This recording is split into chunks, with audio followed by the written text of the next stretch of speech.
আল্লাহ বলেন, হে পৃথিবীর মানুষ, হে আমার বান্দারা, পরে মসজিদে কেঁদেছো, আসরের নামাজ পড়ে কেঁদেছো, যোহরের নামাজ পড়ে কেঁদেছো, মাগরিবের পড়ে কেঁদেছো, এশার নামাজ পড়ে কেঁদেছো। বান্দা, নামাজের মুসল্লা যখন বসে যাও, আমি আল্লাহকে তোমরা বারবার বল, আল্লাহ আমার গুনাহ মাফ করে দাও। তারপরও আমি তোমাদের গুনাহ মাফ করে নিই। তারপরও তোমরা নিশি রাত্রে, মানুষ যখন ঘুমে যায়, তোমার বিবি যখন ঘুম যায়, তোমার ছেলে যখন ঘুম যায়, তুমি নিশি রাত্রে ঠান্ডা পানি দিয়ে ওযু বানিয়ে নামাজের মুসল্লায় বসে তুমি আবার যখন ডাক দাও, রব্বুল আলামিন, পৃথিবীর কোনো মানুষ আমার গুনাহ সম্পর্কে জানে না, তুমি আমার গুনাহ সম্পর্কে জানো। আমি এমন গুনাহ করেছি আমার বিবি জানে না, বিবি গুনাহ করেছে আমি জানি না। আল্লাহ, তুমি সব কিচ্ছু জানো। হে আমার প্রভু, তুমি আমাকে মাফ করে দাও। আমার আল্লাহ বলে, তারপরও যদি তোমাদেরকে আমি মাফ না করি, তারপরও বান্দা, তোমরা আমার রহমতের দরজা থেকে ফিরে যাইও না। আমি তোমাদেরকে হুকুম দিচ্ছি, আমার আপনার গুনাহ মাফ করার জন্য রাসূলুল্লাহর দরবারে যাওয়ার দরকার আছে কিনা? চিৎকার জীবনে আছে কিনা? এটা কোরআনের অপব্যাখ্যা নয়, চ্যালেঞ্জ। কোরআন শরীফের আয়াত, ওয়ালাউ আন্নাহুম ইয যালামু আনফুসাহুম জাউকা। যারা তাফসীর পড়েছেন, তাফসীর জালালাইন পড়েছেন, টাইটেল পড়েছেন, বুখারী পড়েছেন, মুসলিম পড়েছেন, ইবনে মাজাহ পড়েছেন, সিয়াসিত্তা পড়েছেন, হাদিস পড়েছেন, ইজমা পড়েছেন, কিয়াস মেনেছেন, উসুল মেনেছেন, বালাগাত মেনেছেন, মুনতিক মেনেছেন, শরীয়ত বুঝেছেন, তরিকত বুঝেছেন, হাকিকত বুঝেছেন, ইলমে লুদুনি পেয়েছেন, ইলমে তাসাউফ মেনেছেন, তারা অবশ্যই স্বীকার করবে মানুষের একমাত্র মুক্তির স্থান, পরিত্রাণের স্থান, আসলের স্থান, নাজাতের স্থান, আল্লাহ পাওয়ার স্থান মুহাম্মদুর রাসূলুল্লাহ কদম মুবারক। চিৎকার দিয়ে বলেন সুবহানাল্লাহ।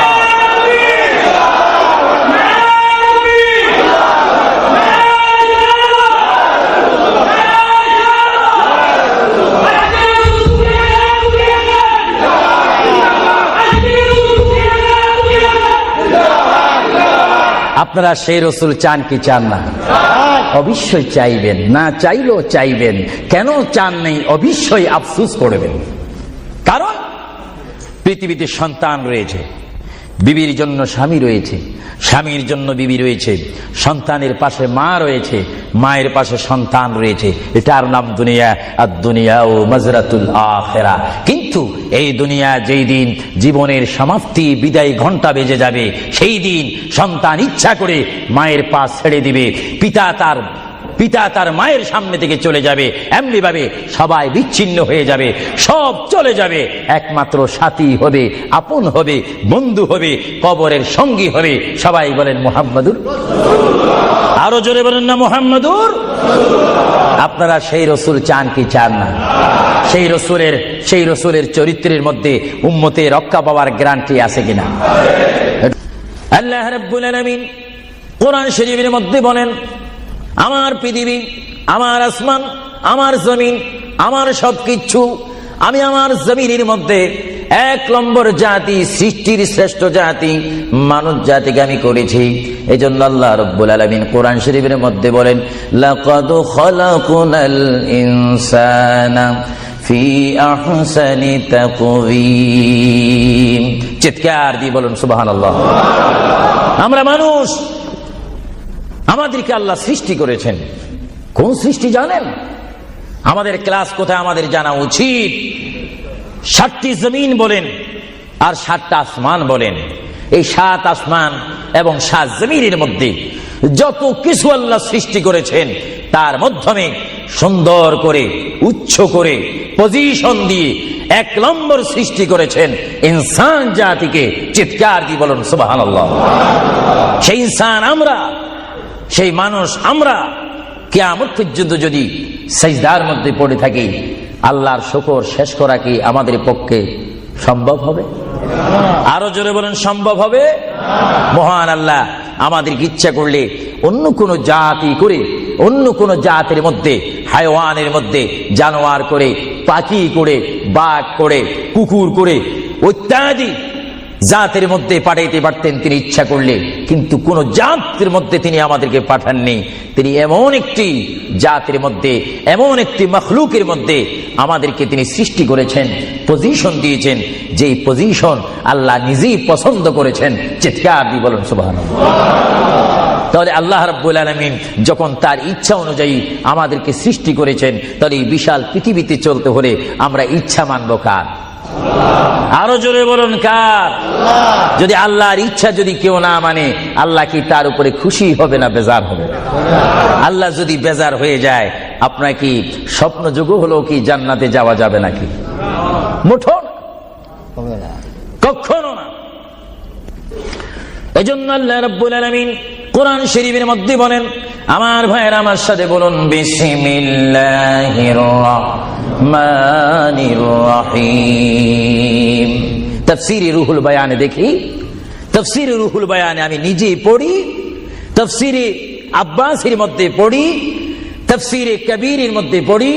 আল্লামা ইমাম ফখরুদ্দিন রাজি রহমতুল্লাহ আলাইহি তিনি তাফসীরের মধ্যে তাফসীর করেন।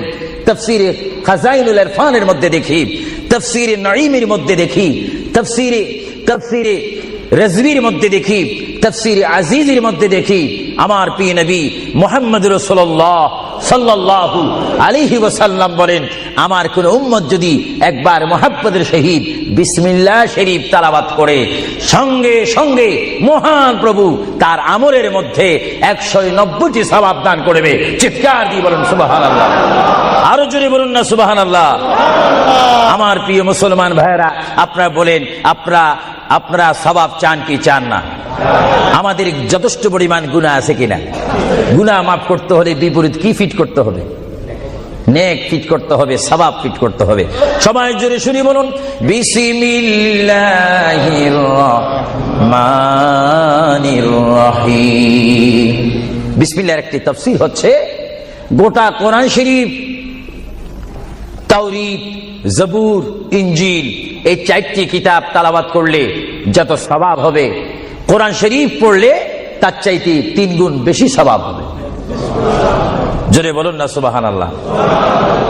আর গোটা কোরআন শরীফ পড়লে যত সওয়াব হবে, তাহলে একবার সূরা ফাতিহা আলহামদুলিল্লাহ শরীফ তেলাওয়াত করলে তার চাইতে বেশি সওয়াব হবে।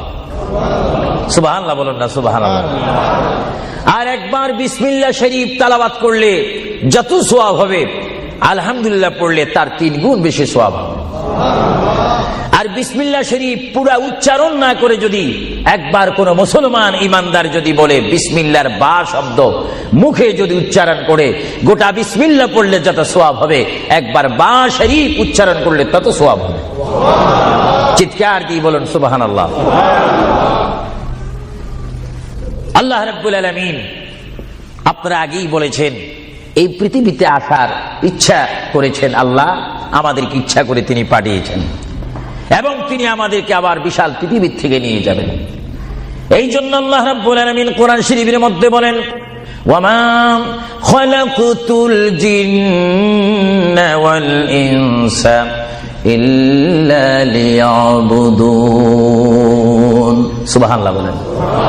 আমার আল্লাহ বলেন, আমি আমার পৃথিবীর বুকে সৃষ্টি করেছি জিন জাতিকে, আমি সৃষ্টি করেছি এবং ইনসান জাতিকে। এই দুটো জাতিকে একমাত্র আমি সৃষ্টি করেছি, তৈরি করেছি সুন্দর করে। আমার জমিনের মধ্যে আমার বান্দারা আমার ইবাদত করবে। জোরে বলেন সুবহানাল্লাহ। ভাইরা আমার, কোন সন্তান যদি তার পিতার কথা মানে, পিতা কি বেজার হয় না খুশি হয়? কোন সন্তান যদি তার মায়ের কথা মানে, তখন কি মা বেজার হয় না খুশি হয়? আর আল্লাহর বান্দা যদি আল্লাহর কথা শুনে, আল্লাহর বান্দা যদি আল্লাহর কথা মতে তার জীবনকে বাস্তবায়ন করে, আল্লাহর বান্দা যদি আল্লাহর হুকুম মোতাবেক তার জীবনকে যদি পরিচালনা করে, আমার আল্লাহ বলে, বান্দারে জীবনে তুই আমাকে দেখলি না, আমাকে তুমি দেখলা না। হ্যাঁ বান্দা, আমাকে না দেখি আমার প্রিয় বন্ধু মুহাম্মদুর রাসূলুল্লাহ সাল্লাল্লাহু আলাইহি ওয়াসাল্লামের মাধ্যমে আমার পরিচয় পেয়ে আমি মহান আল্লাহকে যখন তুমি স্বীকার করেছো, আমি তোমার জন্য আটকানা। ভাইরা আমার, এই পৃথিবী আখিরাতের সমতুল্য 1 সেকেন্ড নয়। এই পৃথিবী ক্ষুদ্র একটি সময়। আল্লাহর প্রিয় নবী এজন্য পৃথিবীকে তিনি বলেছেন, আদ-দুনিয়া মাযরাতুল আখিরাহ, আদ-দুনিয়া মাজরাতুল আখিরা। আল্লাহর প্রিয় নবী মুহাম্মদুর রাসূলুল্লাহ সাল্লাল্লাহু আলাইহি ওয়াসাল্লাম বারবার ঘোষণা দিয়েছেন, হে আমার সাহাবীরা, আমি তোমাদেরকে জানিয়ে দিলাম, তোমরা তোমাদেরকে দাওয়াত পৌঁছাই দিলাম, এই দুনিয়া এমন একটি দুনিয়া, যে দুনিয়া হচ্ছে আখিরাতের সঞ্চয় করার একটি স্থান। জোরে বলেন সুবহানাল্লাহ। এই দুনিয়াতে যে যাই করবে তার ফলাফল সে হাসরের ময়দানে হাতে নেবে। আর হাসরের ময়দান এমন একটা কঠিন ময়দান হবে, যে ময়দানে যদি আল্লাহর বান্দাগণ ডাইন হাতে আমলনামা পায়, সে অবশ্যই মনে করতে হবে আমার জন্য জান্নাতের দরজা অপেক্ষা করতেছে। চিৎকার দিয়ে বলেন সুবহানাল্লাহ। আর যে বাম হাতে পায় আমলনামা, যদি কেউ বাম হাতে পেয়ে যায়, কোন নারী হোক, কোন পুরুষ হোক, রাষ্ট্রপতি হোক, প্রেসিডেন্ট হোক, মন্ত্রী হোক, ওসি হোক, ডিসি হোক, আল্লামা হোক, আল্লামাতুল ফাহামা হোক, ইসলামী চিন্তাবিদ হোক, অনিসলামিক চিন্তাবিদ হোক, যদি বাম হাতে আমলনামা পায়, আল্লাহ রাসূল বলেন উম্মত যদি তোমার বাম হাতে আমলনামা চলে যায়, অবশ্যই তুমি জাহান্নামী। আর যদি ডান হাতে তোমার আমলনামা পেয়ে যাও, তুমি অবশ্যই মনে করবে তুমি জান্নাতি। জোরে বলেন সুবহানাল্লাহ। আমি হাউসকে আমি প্রশ্ন করতে চাই, শ্রোতা ভাইদেরকে প্রশ্ন করতে চাই, আপনারা বলুন, আপনারা কি বাম হাতে আমলনামা চান না ডান হাতে? একটু ডান হাতটা কি আপনারা তুলবেন না? সবাই একটু হাত তুলে বলুন, ডান হাতে আমলনামা চাই কি চাই না? ডান হাতে আমাদেরকে আমলনামা দেওয়ার মালিককে? আরো জোরে বলুন, মালিককে। আর এই ডান হাতে আমলনামা যদি নিতে চাই, জান্নাতের সার্টিফিকেট যদি নিতে চাই, তাহলে এই ডান হাতে আমলনামা পেতে হলে এই জমিনে আল্লাহর হুকুম মানতে হবে। চিৎকার দিয়ে বলুন সুবহানাল্লাহ।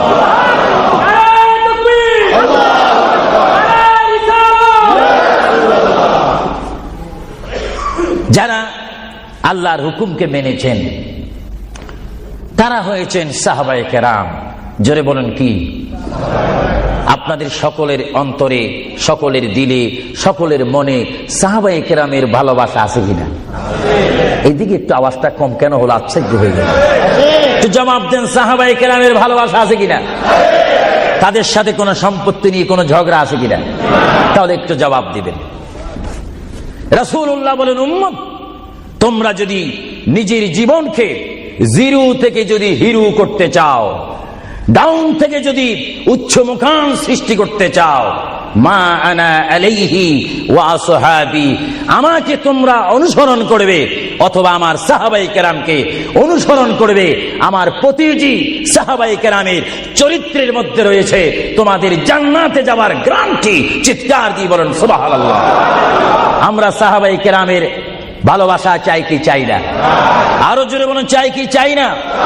সাহাবায়ে কেরাম কি করে তারা সাহাবী হয়েছেন? কি করে তারা আল্লাহর হাবিবের শ্রেষ্ঠ বন্ধু হয়েছেন? এটা আমাদের জানার বিষয় রয়েছে। প্রিয় ভাইয়েরা আমার, সাহাবী বলা হয় তাদেরকে যারা রাসূল মেনেছেন, সাহাবী বলা হয় তাদেরকে যারা রাসূল বুঝেছেন, সাহাবায়ে কেরাম বলা হয় তাদেরকে যারা রাসূল পেয়েছেন, পাওয়ার পরে যারা মানার মতো মেনেছেন, তাদেরকে বলা হচ্ছে সাহাবায়ে কেরাম। চিৎকার দিয়ে বলুন সুবহানাল্লাহ। সাহাবীরা কেমন ভালোবাসতেন আল্লাহর নবীকে? কেমন ভালোবাসতেন?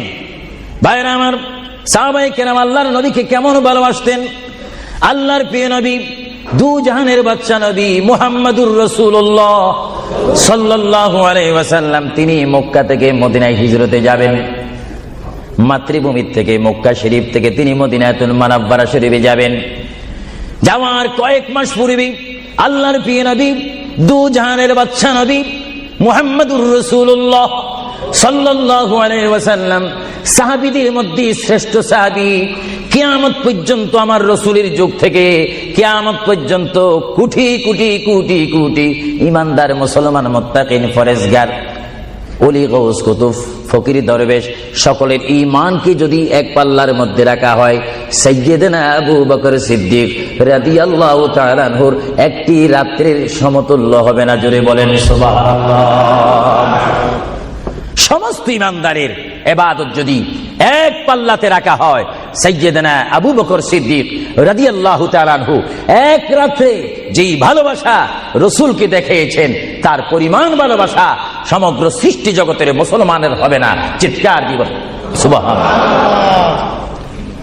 সাইয়্যিদানা আবু বকর সিদ্দিককে আল্লাহ রাসূল বললেন, আবু বকর, আমি আমার মায়ের দেশ, আমি আমার বাবার দেশ, আমি আমার দাদার দেশ মক্কাতুল মুআজ্জামা, মক্কা শরীফ মাতৃভূমি ছেড়ে আল্লাহর হুকুমে কাফেরদের অত্যাচারে আমাকে এখান থেকে হিজরত করে চলে যেতে হবে। যদি আমি হিজরত করি, আবু বকর, তুমি আমার সঙ্গী হয়ে থাকবে। চিৎকার দিয়ে বলুন সুবহানাল্লাহ। আল্লাহর প্রিয় নবী কোন দিন হিজরত করবেন, কোন মাসে করবেন, কি সকাল বেলায় করবেন, না সন্ধ্যায় করবেন, না গভীর রজনীর মধ্যে করবেন, না দিনের মধ্যে করবেন, না ঠান্ডার সিজনে করবেন, না গরমকালে করবেন, না গ্রীষ্মকালে করবেন, না বসন্তকালে করবেন, কোন অবস্থায় করবেন, কোন দিন করবেন, কোন মাসে করবেন, তার নির্দিষ্ট করে বলেনি। আল্লাহর প্যারা নবী, দু জাহানের বাদশা নবী মুহাম্মদুর রাসূলুল্লাহ হিজরত করার টাইমে সাইয়্যিদানা আলী রাদিয়াল্লাহু তাআলা আনহুকে ডাক দিয়ে বলে, আলী, আমি হিজরত করব, আমি রাত্রের আধার অবস্থার মধ্যে মাতৃভূমি ছেড়ে চলে যাব। আলী, তুমি আমার বিছনার মধ্যে শুয়ে থাকবে, কম্বলখানা গায়ে দিয়ে শুয়ে থাকবে। আলী, কাফিররা তোমাকে মারার জন্য চেষ্টা করবে, কিন্তু তোমাকে মারতে পারবে না। আলী, আমি যাওয়ার টাইমে অনেকের আমানত টাকা পয়সা আমার কাছে রয়েছে, আমি তোমার হাতের মধ্যে দিয়ে দিলাম। সকাল যখন হয়ে যাবে, তুমি তাদের আমানতগুলা তাদের কাছে পৌঁছাই দিবে।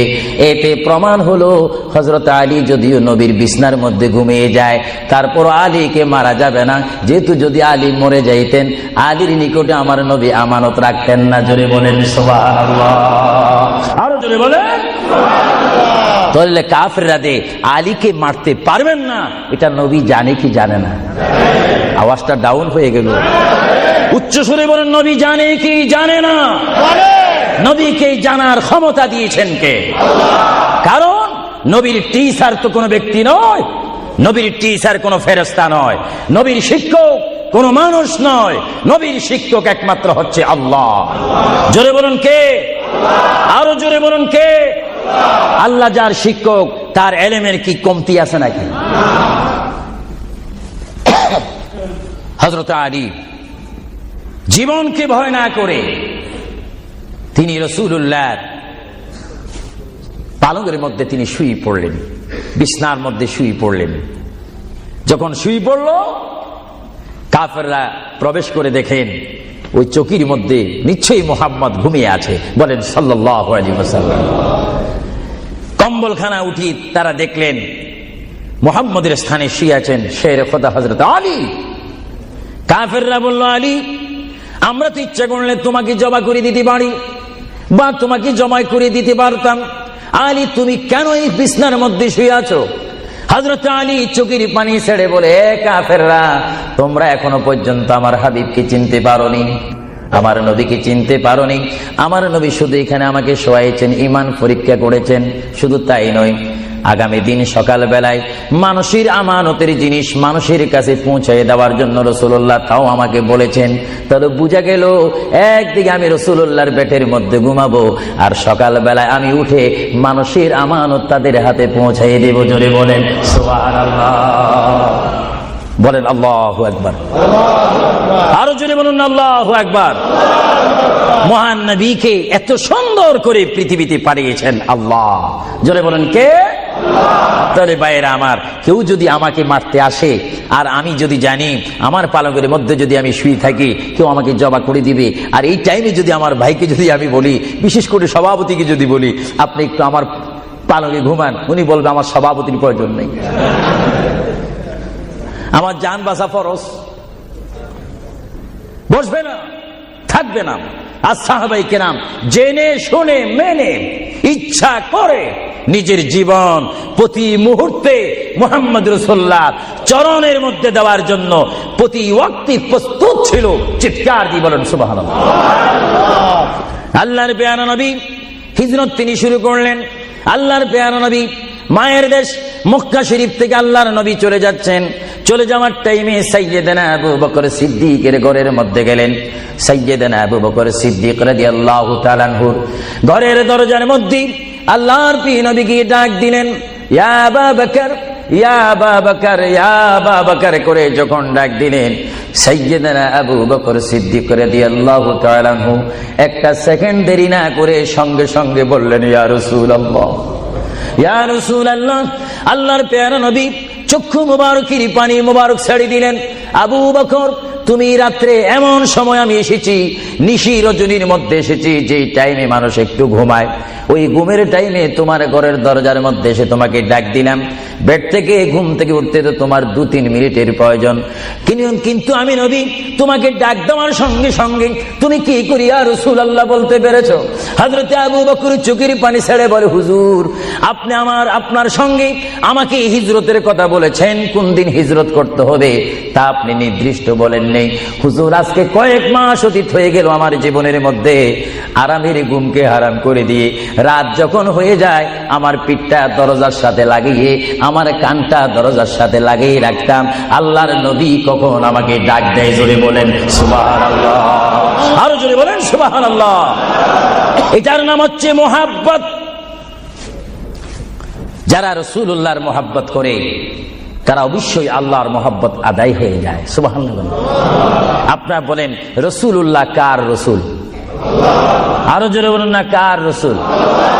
ওনাকে রাসূল করে পাঠিয়েছেন কে? ওনাকে হেফাজত করার দায়িত্ব কার? ওনার জবানের হেফাজত করার দায়িত্ব কার? ওনাকে ভালোবাসার দায়িত্ব কার? আমরা যদি রাসূলকে ভালোবাসি আল্লাহ কি খুশি হবে না বেজার হবে?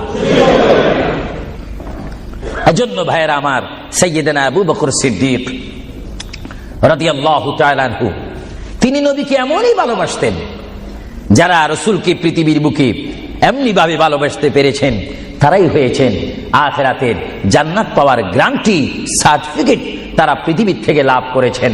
চিৎকার দিয়ে বলুন সুবহানাল্লাহ। সাইয়েদনা আবু বকর সিদ্দিক রাসূলুল্লাহকে ভালোবেসেছেন।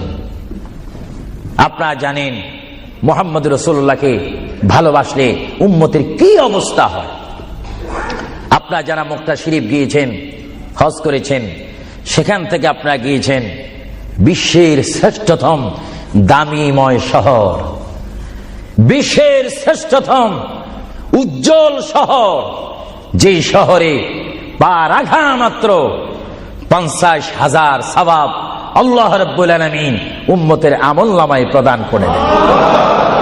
সেই শহরটির নাম হচ্ছে, সবাই উচ্চ কণ্ঠে আমার মা বোনেরা ছোট্ট ছোট্ট আওয়াজ দিয়ে, আমার শ্রোতা ভাইয়েরা উচ্চ কণ্ঠে বলুন, সোনার মদিনা। আরো জোরে বলুন, কি মদিনা? সেই সোনার মদিনার পথে আপনারা যেতে চান কি চান না? সেই মদিনা শরীফ গেলে গুনাহ হয় না গুনাহ মাফ হয়? গুনাহ মাফ হওয়ার সেই অবস্থা সৃষ্টি করে দিয়েছেন কে? যে শহরে আজকে এই যুক্তরাজ্যের জমিনে, ইংল্যান্ডের জমিনে, ওয়ার্ল্ডহাম এই জমিনে যদি কোনো মুসলমান যদি নামাজ পড়েন, 1 ওয়াক্ত নামাজ পড়লে 10টা সওয়াব পাবেন, নেক পাবেন। কিন্তু মদিনাতুল মুনাওয়ারা শরীফে রাসূলুল্লাহর নাম সংযুক্ত মসজিদে গিয়ে একটা সিজদা দেন, 50,000 সিজদার সওয়াব হয়ে যাবে। একবার যদি আলহামদুলিল্লাহ বলতে পারেন, 50,000 আলহামদুলিল্লাহ বলার নেক পাবেন।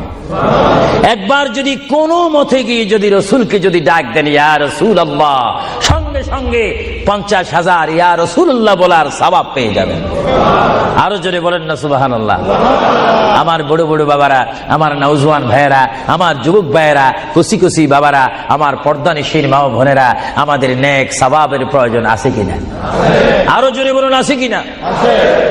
আপনারা যারা সোনার মদিনা গিয়েছেন, সেখানে গিয়ে দেখতে পাবেন রাসূলুল্লাহর রওজা মুবারক। কি মুবারক? রওজা মুবারক। যেখানে সেই রওজা মুবারকের সামনে, সেই রওজা মুবারকের সামনে আপনারা যখন দাঁড়াইবেন, উপস্থিত হবেন, কিয়াম করবেন, সেই রওজা মুবারক যেখানে, এটার নাম হচ্ছে মা আয়েশা সিদ্দিকার হুজরা শরীফ।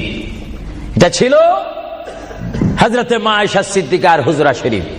এই হুজরার মাধ্যমে আল্লাহ রসুল থাকতেন, অবস্থান করতেন। ভাইরা আমার, পৃথিবীতে এমন কোন নজির নেই যে যেখানে বসবাস করে তাকে সেখানে মাটি দিতে হবে, তাকে সেখানে রাখতে হবে, কবর দিতে হবে। এটা ইতিহাস বলে না, কোরআন হাদিস বলে না। কিন্তু মুহাম্মদ রাসূলুল্লাহ যে ঘরে তিনি পৃথিবীর জিন্দেগি কাটিয়েছেন, ওই ঘরের মধ্যে তার কবর শরীফ হয়েছে। চিৎকার দিয়ে বলেন সুবহানাল্লাহ। পৃথিবীর মানুষকে বলতে হবে কবর, আর রাসূলুল্লাহকে বলতে হবে কবর মোবারক। জোরে বলেন কবর, আওয়াজ দিয়ে বলেন না কবর। পৃথিবীর কবরের অবস্থা আর নবীর কবরের অবস্থা এক নাকি? কিছু পার্থক্য আছে নাকি? কিছু নাকি? কিছু অনেক। কিছু বলতে গেলে আমরা আছি 10, রসুল হচ্ছেন 20।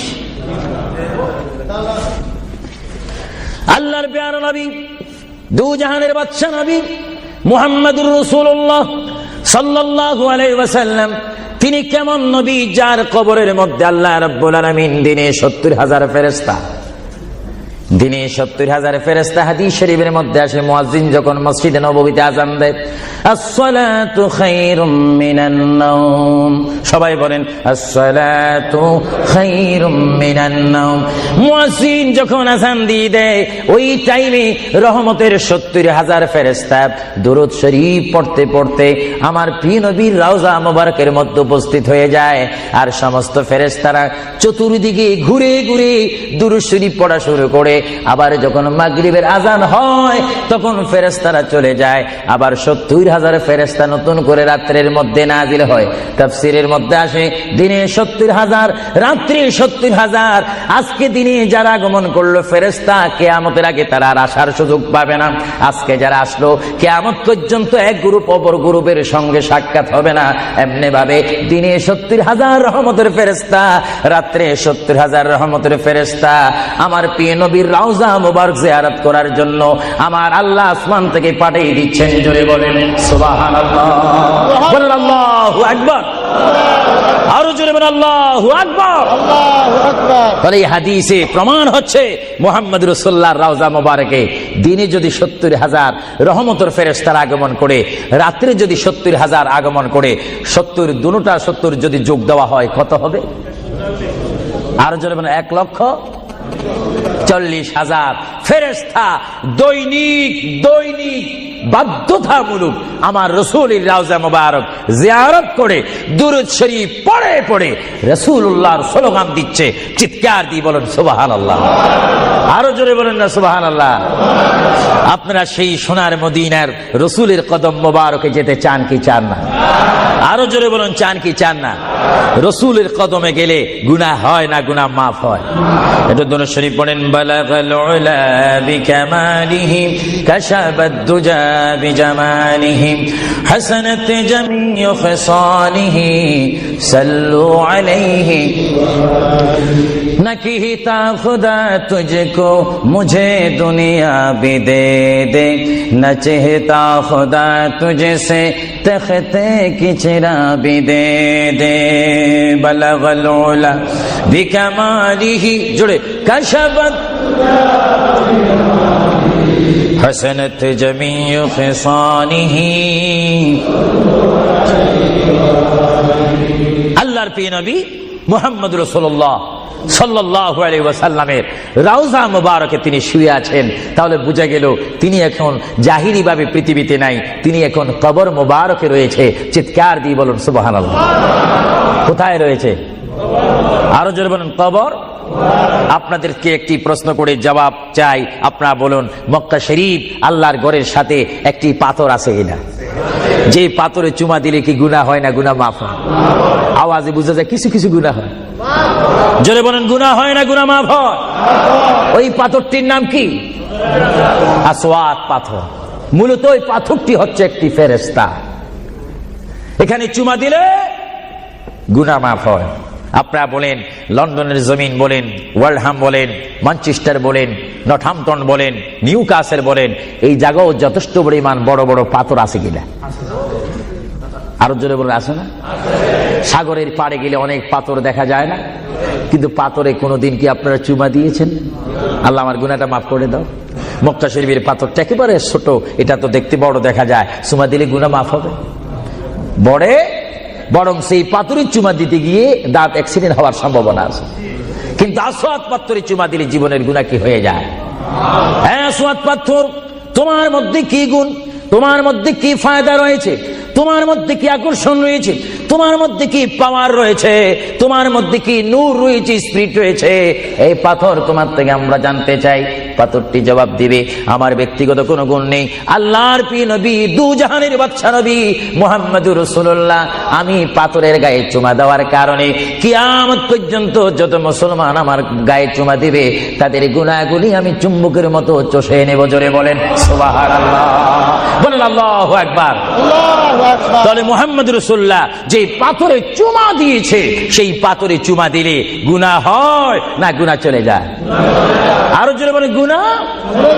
যদি পাথরকে রাসূল পাক হাত দেওয়ার কারণে পাথরের যদি এত গুণ হয়, এত স্পিরিট হয়, এত গুণগান হয়, আর সেই রাসূলের দরবারে যদি আপনি উপস্থিত হয়ে ইয়া রাসূলুল্লাহ করে ডাক দেন, আপনার গুনাহ মাফ হওয়ার ব্যবস্থা আছে কিনা? আরো জোরে বলেন আছে কিনা?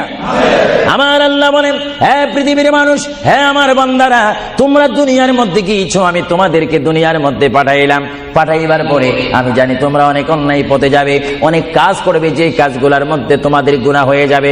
হে বান্দা, তোমরা গুনাহ করবে তাও আমি ভালো মতো জানি, তোমরা পাপ করবে তাও আমি ভালো মতো জানি। বান্দারে, পাপ করার পরে, গুনাহ করার পরে একাই কি মসজিদের মধ্যে তোমরা কেঁদেছো, রব্বানা যালামনা, বলেন রব্বানা যালামনা আনফুসানা ওয়া ইল্লাম তাগফির লানা ওয়া তারহামনা লানাকুনান্না মিনাল খাসিরিন বলে বলে মসজিদে কেঁদেছো, আসরের নামাজ পড়ে কেঁদেছো, যোহরের নামাজ পড়ে কেঁদেছো, মাগরিবের পড়ে কেঁদেছো, এশার নামাজ পড়ে কেঁদেছো। এ বান্দা, নামাজের মুসল্লা যখন বসে যাও, আমি আল্লাহকে তোমরা বারবার বল, আল্লাহ আমার গুনাহ মাফ করে দাও, তারপরও আমি তোমাদের গুনাহ মাফ করে নিই। তারপরও তোমরা নিশি রাত্রে, মানুষ যখন ঘুমে যায়, তোমার বিবি যখন ঘুম যায়, তোমার ছেলে যখন ঘুম যায়, তুমি নিশি রাত্রে ঠান্ডা পানি দিয়ে ওযু বানিয়ে নামাজের মুসল্লায় বসে তুমি আবার যখন, আমার আল্লাহ বলেন, হে পৃথিবীর মানুষ, হে আমার বান্দারা, তোমরা দুনিয়ার মধ্যে গিয়েছো, আমি তোমাদেরকে দুনিয়ার মধ্যে পাঠাইলাম। পাঠাইবার পরে আমি জানি তোমরা অনেক অন্যায় পথে যাবে, অনেক কাজ করবে, যে কাজগুলোর মধ্যে তোমাদের গুনাহ হয়ে যাবে। হে বান্দা, তোমরা গুনাহ করবে তাও আমি ভালো মতো জানি, তোমরা পাপ করবে তাও আমি ভালো মতো জানি। বান্দারে, পাপ করার পরে, গুনাহ করার পরে একাই কি মসজিদের মধ্যে তোমরা কেঁদেছো, রব্বানা যালামনা, বলেন রব্বানা যালামনা আনফুসানা ওয়া ইল্লাম তাগফির লানা ওয়া তারহামনা লানাকুনান্না মিনাল খাসিরিন বলে বলে মসজিদে কেঁদেছো, আসরের নামাজ পড়ে কেঁদেছো, যোহরের নামাজ পড়ে কেঁদেছো, মাগরিবের পড়ে কেঁদেছো, এশার নামাজ পড়ে কেঁদেছো। এ বান্দা, নামাজের মুসল্লা যখন বসে যাও, আমি আল্লাহকে তোমরা বারবার বল, আল্লাহ আমার গুনাহ মাফ করে দাও, তারপরও আমি তোমাদের গুনাহ মাফ করে নিই। তারপরও তোমরা নিশি রাত্রে, মানুষ যখন ঘুমে যায়, তোমার বিবি যখন ঘুম যায়, তোমার ছেলে যখন ঘুম যায়, তুমি নিশি রাত্রে ঠান্ডা পানি দিয়ে ওযু বানিয়ে নামাজের মুসল্লায় বসে তুমি আবার যখন ডাক দাও, রব্বুল আলামিন, পৃথিবীর কোনো মানুষ আমার গুনাহ সম্পর্কে জানে না, তুমি আমার গুনাহ সম্পর্কে জানো। আমি এমন গুনাহ করেছি আমার বিবি জানে না, বিবি গুনাহ করেছে আমি জানি না। আল্লাহ, তুমি সব কিচ্ছু জানো, হে আমার প্রভু, তুমি আমাকে মাফ করে দাও।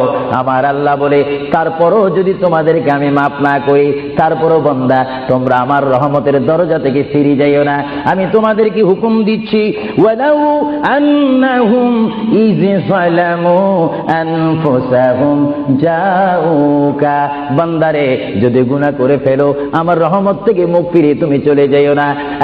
বান্দা, আকাশ পরিমাণ যদি গুনাহ করো, পাতাল পরিমাণ যদি গুনাহ করো, সাগরের পানি পরিমাণ যদি গুনাহ করো, পাহাড় তুলনায় যদি তুমি গুনাহ করো, আমার দরবার থেকে তুমি নিরাশ হইও না। বান্দা, আমি তোমাকে একটি রাস্তা পাঠাই দিচ্ছি, একটি পথ তোমাকে আমি দেখাই দিচ্ছি। সেই পথটি কোন পথ তোমরা জানো? ওয়ালাউ আন্নাহুম ইয যালামু আনফুসাহুম জাউকা, বান্দারে, যখন তোমরা বরবাদ হয়ে যাবে, তখন তোমাদেরকে একটা পথ আমি তোমাদেরকে দেখাই দিলাম। সেই পথটির নাম হচ্ছে আমার রাসূলের মদিনা। জোরে বলেন সুবহানাল্লাহ। বান্দা আমার নবীর দরবারে গিয়ে কেঁদে কেঁদে তোমরা বলো, ইয়া রাসূলুল্লাহ, ইয়া হাবিবাল্লাহ, আয়া আকা ইয়া রাসূলুল্লাহ। আল্লাহ কোরআনে বলেছে, ওয়ালাউ আন্নাহুম ইয যালামু আনফুসাহুম জাউকা ফাস্তাগফিরুল্লাহ ওয়াস্তাগফারা লাহুমুর রাসূল। আল্লাহ বলেছে, হে বান্দা তোমরা ডানে না গিয়ে, বামে না গিয়ে, পিছে না গিয়ে তোমরা সরাসরি আমার নবীর কদমে চলে যাও। আমার নবীর কদমে গিয়ে আমি আল্লাহর দরবারে তোমরা তওবা করো। তওবা করতে করতে তোমাদের চোখের পানি যখন বাইর হয়ে যাবে, আর ওই মুহূর্তে যদি আমার বন্ধু যদি তোমাদের জন্য আমার দরবারে সুপারিশ করে, আমি আল্লাহ তোমাদেরকে ওয়াদা দিয়ে দিলাম, গ্যারান্টি দিয়ে দিলাম, আমার রাসূল যদি তোমাদের জন্য আমার দরবারে সুপারিশ করে, সঙ্গে সঙ্গে বান্দা তোমার অতীতের জীবনের কবিরা সগীরা গুনাহ মাফ করে দিব। জোরে বলেন সুবহানাল্লাহ, আরো জোরে বলেন। আমার আপনার গুনাহ মাফ করার জন্য রাসূলুল্লাহর দরবারে যাওয়ার দরকার আছে কিনা? চিৎকার জীবনে আছে কিনা? এটা কোরআনের অপব্যাখ্যা নয়, কোরআন শরীফের আয়াত। ওয়ালাউ আন্নাহুম ইয যালামু আনফুসাহুম জাউকা।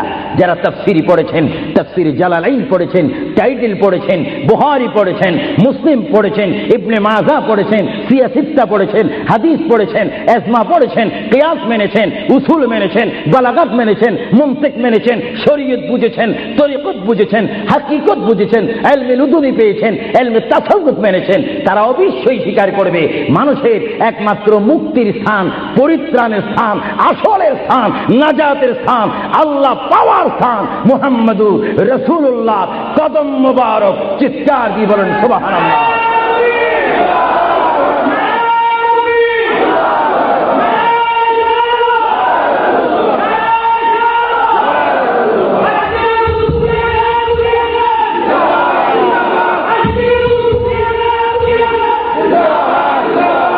আপনারা সেই রাসূল চান কি চান না? অবশ্যই চাইবেন, না চাইলেও চাইবেন। কেন চান নেই? অবশ্যই আফসোস করবেন। কারণ পৃথিবীতে সন্তান রয়েছে, বিবির জন্য স্বামী রয়েছে, স্বামীর জন্য বিবি রয়েছে, সন্তানের পাশে মা রয়েছে, মায়ের পাশে সন্তান রয়েছে। এটার নাম দুনিয়া। আর দুনিয়া ও মাজরাতুল আখিরা।